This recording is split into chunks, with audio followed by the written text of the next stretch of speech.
Commuter is me and I am commuter.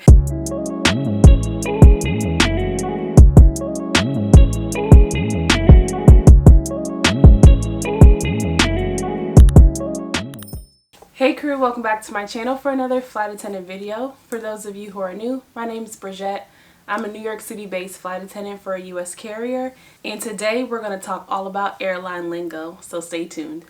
If you've ever noticed, the aviation industry has its own type of language, and for those of you who are not in it, it may sound like a foreign language to you.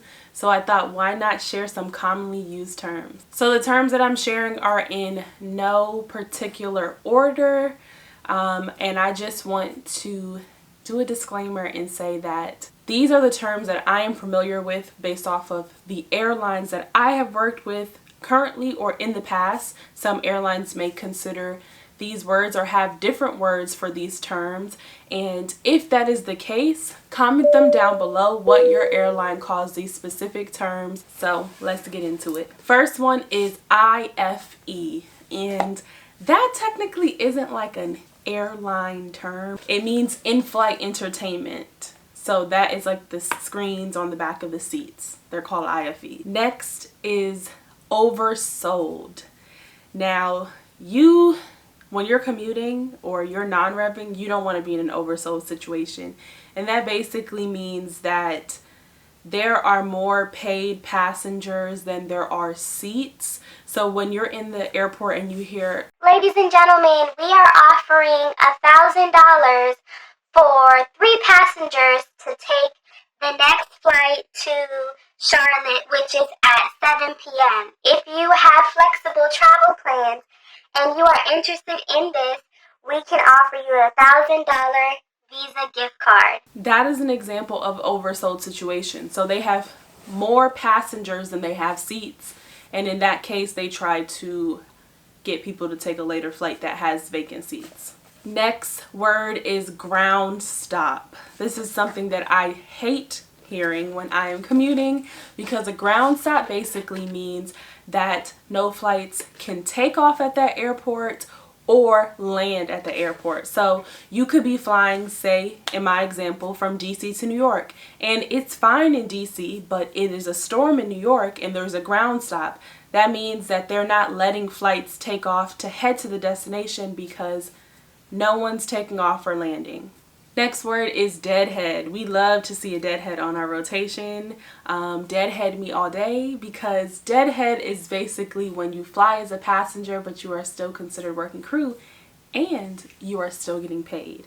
So who wouldn't love to deadhead and not work the flight? Next word is RON. No, it's not referring to anyone. It means remain overnight. And in the situation that I was familiar with it, at my previous airline, we had to clean the planes in between flights. So if we found out that the plane was a RON, that means we did not have to clean it, and we love to see that. Next word is lav, and that is just a short word for lavatory, which is the aircraft bathroom. Next word is moon/shine, and you're probably thinking, what in the world does that mean? So I can't remember where I learned this or whoever taught me this word, but basically moon/shine refers to doing service on the cart. If this is the cart and you are mooning, that means that your back is to the passengers. And if you are shining, that means that your face is to the passenger. So you're shining towards the passengers. So moon/shine. I preferably like to moon and not shine, but we won't get into that. Next word you guys should know, because hello, flight attendant, and it's FA. So if you don't know, FA means flight attendant. Next word is quick turn. So a quick turn, in my definition, basically would be, say we are working from JFK to Boston and then Boston back to JFK. If there's like a short time in between the first flight and the second flight, that is considered a quick turn, because you are dropping off the passengers, you're cleaning, you're catering, and you're boarding right back up and turning right back around. Next word is reserve, and we speak about reserve a lot. It is a big thing in the airline industry, and that is basically being on call. So when you're on reserve, you don't know your schedule. You know the days that you are on call or at disposal of the company, where they can call you at a certain call out time depending on your base. So you're basically on call and at disposal of the airline for a certain amount of hours, or a rolling 24-hour clock until you are off. Now, going in line with on call, the next word is short call. So as an example, where I am based, our call out time is 3 hours. Now, say something happens and they don't have people in the airport to cover a trip, someone calls out and they're calling you at home and saying, "Hi, this is crew scheduling. I'm trying to reach flight attendant so-and-so, and we've assigned you rotation 1, 2, 3, 4, which signs in 2 hours. Remember, I said that our call out is 3 hours, so they've only given you 2 hours, and that is considered a short call. Next word is basically my life, and it is non-rev. Non-rev is a short term for non-revenue, and that is basically a person who works for the airline or has airline benefits who flies for free, which we all know it's not actually for free, but we'll get into that in another video. And they're not considered a paying customer. Next word is all call, and this refers to the process we do when we are arming our doors after the boarding doors close and we're ready to leave the gate and everything. All call is basically when we all get on the phone. Next word is PAX, and this is just an abbreviated word or phrase for passengers. So PAX is passengers. Next word is 2 terms, red-eye and pink-eye. 2 things I don't like. A red-eye is basically a flight that flies all night and arrives early morning. Pink-eye is basically one that flies closer to all night but gets in like wee hours of the morning. So for me, a red-eye would get in, I would consider a red-eye getting in around the 5 a.m., 6 a.m. time frame, and a pink-eye would be getting in maybe around 1 a.m. So either way, I don't like both of them. Comment down below if you're a flight attendant if you like working red-eyes or pink-eyes. At my airline, they can be profitable, but being up all night is just not something that I enjoy. Next word is rolling delay. This is another thing that we don't want to happen when we're commuting. And that is basically, say your flight was supposed to take off at 2 p.m., which is 1400. And the gate agent's like, "Ladies and gentlemen, unfortunately there is a delay.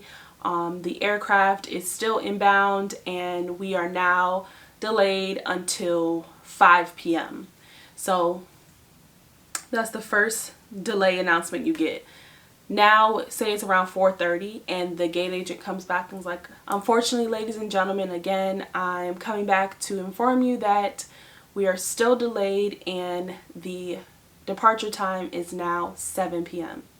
So you see how it keeps jumping later and later. It's rolling. So that's what a rolling delay is. It keeps getting pushed back farther and farther and farther. Next word is min crew.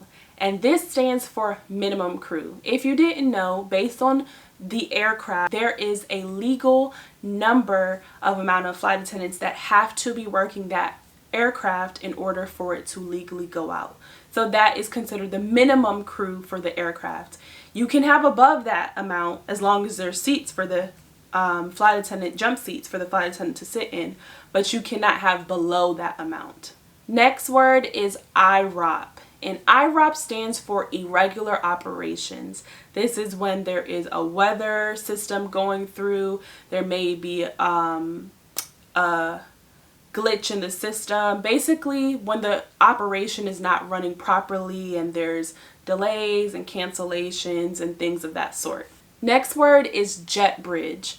And a jet bridge is basically the bridge that is connected to the aircraft. So once you are boarding or deplaning the aircraft, you step onto the jet bridge, you walk up the jet bridge into the gatehouse of the airport. Next word is legs, and legs refer to the amount of flights a flight attendant has on their trip or their rotation. So when we're vlogging and we're like, oh, today's a 4-leg day, that means that we have 4 flights to work that day. Next word is FO, and that signifies the first officer or the pilot who sits on the right side of the plane. Next word is sit, and a sit is basically the time that you sit in the airport or on the plane in between flights.